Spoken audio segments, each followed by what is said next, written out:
আসসালামু আলাইকুম। Hello viewers, আশা করি সকলেই ভালো আছেন। আজ আমরা একটি বাংলা ছোট গল্পকে ইংরেজিতে ট্রান্সলেট করব এবং তা আমরা ইংরেজিতে বলার চেষ্টা করব এবং ইংরেজিতে বলার জন্য যা যা উপকরণ দরকার আমরা সবগুলোই এখানে নিয়ে আসব। তবে দেরি না করে চলুন ভিডিওটি শুরু করি। এই বাক্যগুলোকে আমরা যদি ইংরেজিতে ট্রান্সলেট করতে চাই তাহলে প্রথমে আমাদেরকে কয়েকটি বিষয় জানতে হবে, আর তা হচ্ছে আছে অর্থে আমরা হ্যাভ বা হ্যাজকে ব্যবহার করব, হয় অর্থে এম ইজ আরকে ব্যবহার করব, পারতাম পারতে পারতো অর্থে আমরা কুড প্লাস ভার্ব ওয়ানকে ব্যবহার করব, পারতাম না পারতে না পারতো না অর্থে আমরা কুড নট প্লাস ভার্ব ওয়ানকে ব্যবহার করব, পারি পারে পারো অর্থে আমরা ক্যান প্লাস ভার্ব ওয়ানকে ব্যবহার করব, পারি না পারে না পারো না অর্থে আমরা ক্যান নট প্লাস ভার্ব ওয়ানকে ব্যবহার করব, চেষ্টা করি চেষ্টা করে চেষ্টা করো অর্থে আমরা ট্রাই টু প্লাস ভার্ব ওয়ানকে ব্যবহার করব, চেষ্টা করতাম চেষ্টা করতে চেষ্টা করতে অর্থে আমরা ট্রাই টু প্লাস ভার্ব ওয়ানকে ব্যবহার করব, করতাম করতে করতে অর্থে আমরা উড প্লাস ভার্ব ওয়ানকে ব্যবহার করব। এগুলোকে ব্যবহারের মাধ্যমে আমরা খুব সহজেই এই বাক্যগুলোর ইংরেজি করব। প্রথম বাক্যটি হচ্ছে আমার একজন বন্ধু আছে। আমরা জানি আছে অর্থে হ্যাভ বা হ্যাজকে ব্যবহার করতে হয়, তাই আমরা এখানে হ্যাভকে ব্যবহার করব। আমার একজন বন্ধু আছে, তাহলে এর ইংরেজি হবে আই হ্যাভ আ ফ্রেন্ড। তার নাম Suman. His name is Suman. আমরা জানি সাধারণত যখন তার নাম সুমন, তার নাম উমুক, তার বাবা উমুক, এই ধরনের অর্থে একটি হয় কথাটা উজ্জ্ব থাকে, অর্থাৎ লুকায়িত থাকে।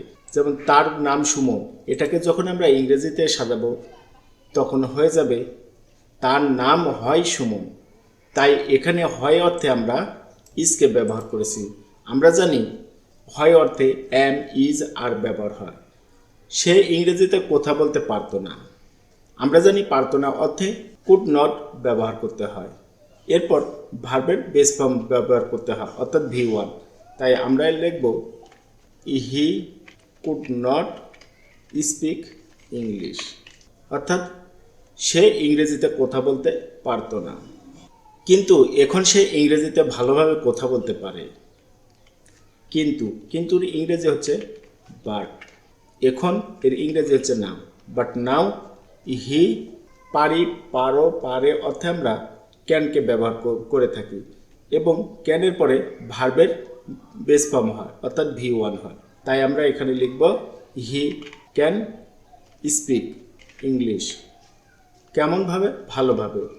আর কোনো ভাষার ক্ষেত্রে ভালোভাবে বুঝলে ফ্লুয়েন্টলি ব্যবহার করতে হয়, তাই আমরা এখানে লিখব fluently. But now he can speak English fluently. কিন্তু এখন সে ইংরেজিতে ভালোভাবে কথা বলতে পারে, কারণ সে প্রতিদিন 1 ঘন্টা করে ইংরেজিতে কথা বলার চেষ্টা করে। দেখুন, বাক্যটা কিন্তু বড়, কিন্তু এটাকে আমরা খুব সহজেই ইংরেজিতে ট্রান্সলেট করে ফেলব। কিভাবে? কারণের ইংরেজিটা আমরা প্রথমে বসিয়ে দেব। কারণের ইংরেজি হচ্ছে বিকজ। সে কথা বলার চেষ্টা করে। হি চেষ্টা করতো চেষ্টা করতো চেষ্টা করতে চেষ্টা করতাম অর্থে আমরা ট্রাই টুকে ব্যবহার করে থাকি, এরপর ভার্বের বেস ফর্মকে ব্যবহার করে থাকি। তাই আমরা এখানে ট্রাইড টুকে ব্যবহার করব। এরপর কথা বলার ইংরেজি হচ্ছে স্পিক, তাই আমরা এখানে বেস ফর্ম স্পিককে ব্যবহার করব। Because he try to speak English. কি বলার চেষ্টা করতো? ইংরেজি বলার চেষ্টা করত। কতক্ষণ চেষ্টা করত? 1 ঘন্টা, 1 আওয়ার। কোন সময় করত? প্রতিদিন, তাহলে এভরিডে। দেখুন কত সহজে হয়ে যাচ্ছে, কারণ সে প্রতিদিন 1 ঘন্টা করে ইংরেজিতে কথা বলার চেষ্টা করত। Because he try to speak English 1 hour everyday. এবং প্রতিদিন সে 30 মিনিট করে নেটিভদের ইংরেজি শুনতো। তাহলে সে শুনতো, সে করতো, এই ধরনের অর্থে আমরা উড প্লাস ভার্বের বেস ফর্মকে ব্যবহার করে থাকি। এবং এর ইংরেজি আমরা এখানে লিখে লিখব এবং অ্যান্ড হি শুনতো, তাহলে উড লিসেন। সে কি শুনতো? নেটিভদের ইংরেজি, তাহলে নেটিভ ইংলিশ। কতক্ষণ শুনতো? 30 মিনিট, 30 মিনিটস। কোন সময়? প্রতিদিন, এভরিডে। এবং প্রতিদিন সে 30 মিনিট করে নেটিভদের ইংরেজি শুনতো। And he would listen natives English 30 minutes everyday. ফলে এখন সে সবার সাথে ইংরেজিতে ভালোভাবে কথা বলতে পারে। ফলে, ফলের ইংরেজি হচ্ছে অ্যাজ এ রেজাল্ট। নাও সে কথা বলতে পারে। পারে বোঝাতে পারে, পারো, পারি, এই ধরনের বোঝালে ক্যান প্লাস ভার্ব ওয়ান বসে। তাই আমরা এখানে লিখব হি ক্যান। কি করতে পারে? কথা বলতে পারে, স্পিক ইংলিশ। কেমন? ভালোভাবে। ভালোভাবে ইংরেজি হচ্ছে ফ্লুয়েন্টলি। কার সাথে? সবার সাথে, তাহলে উইথ অল। ফলে এখন সে সবার সাথে ইংরেজিতে ভালোভাবে কথা বলতে পারে।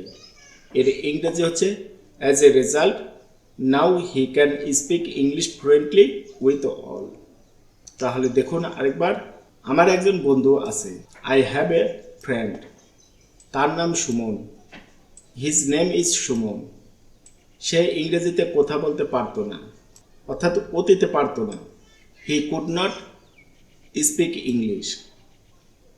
কিন্তু এখন সে ইংরেজিতে ভালোভাবে কথা বলতে পারে। But now he can speak English fluently. কারণ সে প্রতিদিন 1 ঘন্টা করে ইংরেজিতে কথা বলার চেষ্টা করত। Because he try to speak English 1 hour every day. এবং প্রতিদিন সে 30 মিনিট করে নেটিভদের ইংরেজি শুনত। And he would listen natives English 30 minutes every day. ফলে এখন সে সবার সাথে ইংরেজিতে ভালোভাবে কথা বলতে পারে। As a result now he can speak English fluently with all. আশা করি ভিডিওটি বুঝতে পেরেছেন। যদি ভিডিওটি বিন্দুমাত্র ভালো লেগে থাকে তবে লাইক দিবেন, কমেন্ট করবেন এবং বন্ধুদের সাথে শেয়ার করবেন। Thanks for watching.